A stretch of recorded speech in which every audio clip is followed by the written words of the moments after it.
1902, the Marconi Wireless Telegraph Company of London, England, prepares its first transatlantic message. It will be relayed around the world. Transmission time for each is limited. Stand by for wireless telegraph message from General William Booth. William Booth, founder of the Salvation Army, sends one word.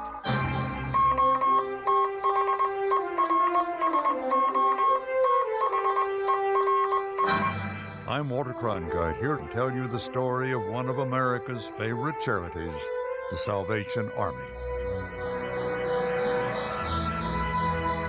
Have you wondered who these people are? This Salvation Army? I did, and this is what I found. I guess people at the Salvation Army are pretty much like all the rest of us. At least I'd like to think that. What is it about this organization that makes it, as they say, America's favorite charity? It prides itself on having a reputation for caring. From the Army's very beginning, its members and its workers have believed theirs is not a job, but a commitment.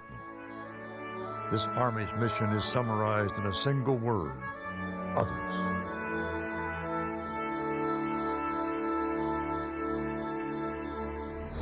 The year is 1865. The American Civil War is quickly approaching its tortuous end. Lincoln has delivered his magnificent second inaugural, urging malice toward none and charity for all. In Britain, William Booth, a 36-year-old Methodist minister whose wife Catherine was pregnant with their fourth child, resigned his position as pastor of a comfortable church and aimed the thrust of his ministry at the wretched poverty of London's East End. Thus was born the Salvation Army, and on Christmas Eve, the only present in the Booth household was delivered by Catherine, a baby daughter, Evangeline, destined to extend her father's ministry and spread the joy of Christmas around the world. It's 1880, just 15 years after the Salvation Army's birth. New York newspapers recorded the arrival of a young man in full military uniform, accompanied by what were described as 7 Hallelujah lassies. His name was George Scott Railton, and he claimed to have orders from General William Booth of the Salvation Army to begin the Army's work in the United States. Near the docks in Battery Park, Railton and the 7 lassies attracted considerable attention with their singing and their preaching. He claimed he was ordered to wage war against evil and despair, and then he marched all who would follow to Mrs. Doolittle's 5 Points mission. In just 3 years, the Army spanned the continent with the simplicity of its spiritual and social message of hope and change.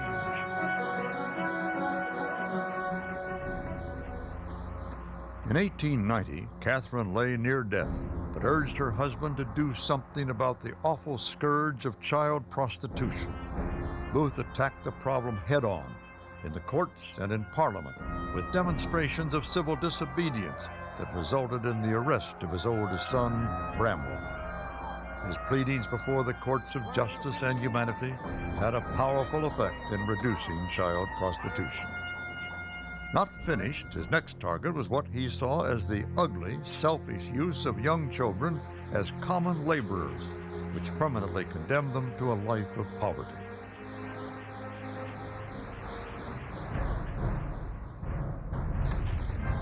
Eva spends it all, the New York headlines trumpet in April of 1906. The infant Christmas present to Catherine and William Booth is now the national commander of the Salvation Army in America. San Francisco has just experienced a deadly earthquake and fire which ravaged the entire city with death and destruction everywhere.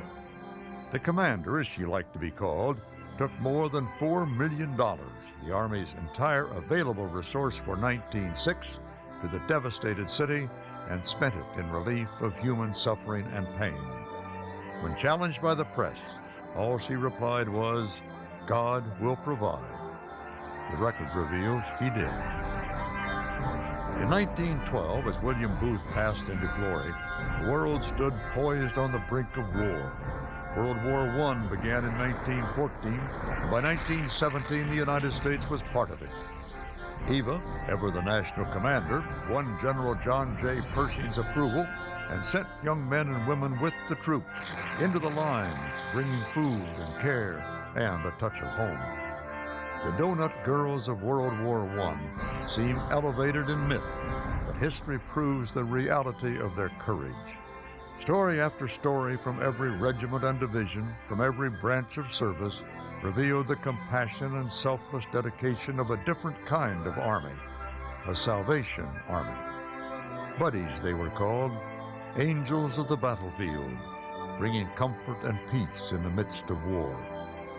The historic and memorable relationship of the Salvation Army with America's fighting men and women has continued through every armed conflict this nation has fought, always going over the top. And what of the Salvation Army today? That same sense of compassion, that same selfless dedication and devotion to people in need are the hallmarks of their creed. The Salvation Army stands for hope, its founder William Booth said. When every other light is extinguished and every other star has gone down, this one beacon shines steadily and clearly from the darkened sky, he said.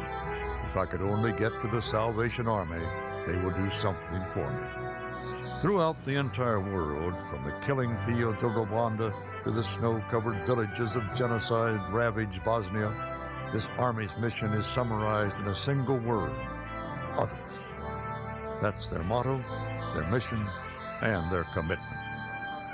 Wherever human or natural disaster strikes, the Salvation Army still wages war. Its troops still go over the top to the hearts of men and women as they confront despair and disillusionment, as they attack alcoholism and addiction, and wage war against poverty and evil. It's a unique group of people in those uniforms whose good deeds have been prevalent throughout its history.